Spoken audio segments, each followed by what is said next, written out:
दोस्तों, जुर्म की दुनिया एक ऐसी दुनिया होती है जिसमें जो एक बार चला गया तो वापस लौट कर आना बहुत मुश्किल होता है। लेकिन इसी जुर्म की दुनिया में कुछ लोग बेताज बादशाह बनकर खौफ जमाया है, जिनका नाम सुनकर अच्छे अच्छे बदमाश भी कांपने लगते हैं।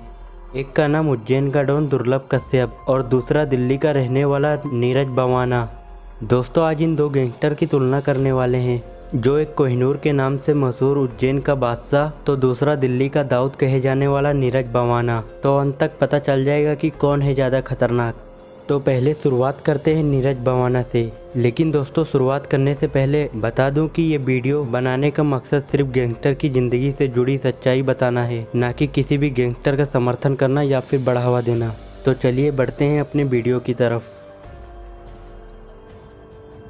नीरज बवाना दिल्ली के बवाना गांव में जन्म हुआ और करीब 17 की उम्र में जुर्म की दुनिया में आ गया और 16-17 साल दिल्ली में बेताज बादशाह बनकर राज भी किया।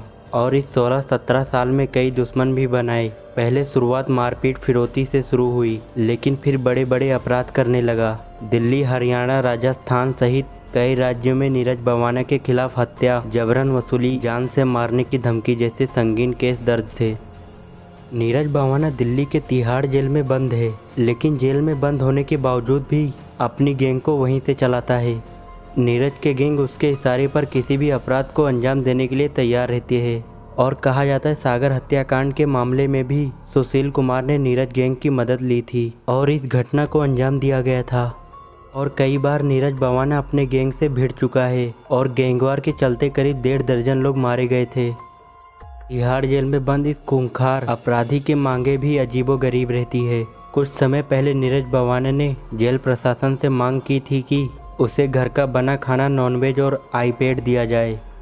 नीरज ने कहा था कि उसे अपना मानसिक संतुलन सही रखने के लिए एक FM रेडियो सेट और टाइम पास करने के लिए आईपैड दिया जाए। हालांकि ये मांगे बाद में ठुकरा दी गई थी।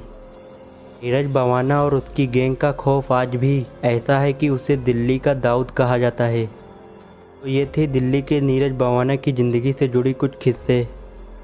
और अब बात करते हैं उज्जैन के कोहिनूर कहे जाने वाले दुर्लभ कश्यप गैंगस्टर के बारे में। दुर्लभ कश्यप मध्य प्रदेश के उज्जैन ज़िले में जन्म हुआ एक कोहिनूर का यानी दुर्लभ कश्यप का, जो 16 साल की उम्र में जुर्म की दुनिया में आ गया। मात्र 20 साल की उम्र में ही अपना खौफ लोगों के मन में बैठा दिया था। जिस उम्र में युवक अपने भविष्य की चिंता में उछलते रहते हैं, उतनी ही उम्र में दुर्लभ कश्यप के ऊपर आधा दर्जन से अधिक आपराधिक मुकदमे दर्ज थे।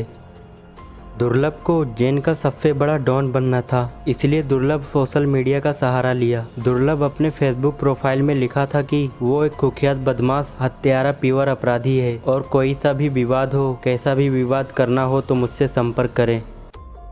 फेसबुक के जरिए रंगदारी और सुपारी लेना, लोगों को धमकी देना उसका रोज का काम बन गया था।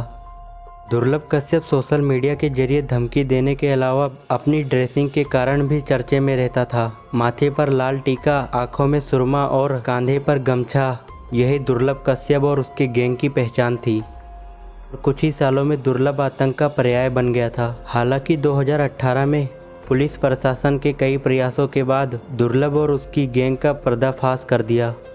पुलिस के कार्रवाई के बाद दुर्लभ कश्यप को जेल भेज दिया गया था, लेकिन 2020 में कोरोना के दौरान सभी कैदियों की तरह दुर्लभ को भी रिहा कर दिया गया।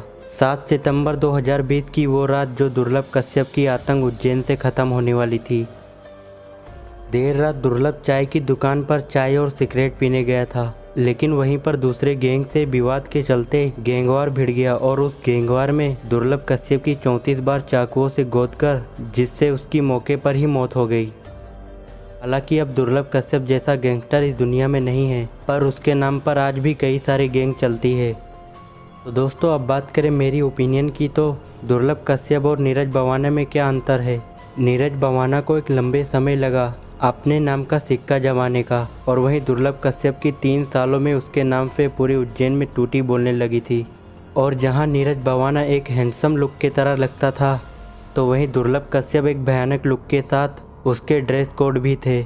और नीरज बवाना को पकड़ने के लिए पुलिस ने 5 लाख का इनाम रखा था। दुर्लभ कश्यप के ऊपर टोटल 9 मुकदमे दर्ज थे, वहीं नीरज बवाना के ऊपर करीब 30 से भी ज़्यादा मुकदमे दर्ज थे।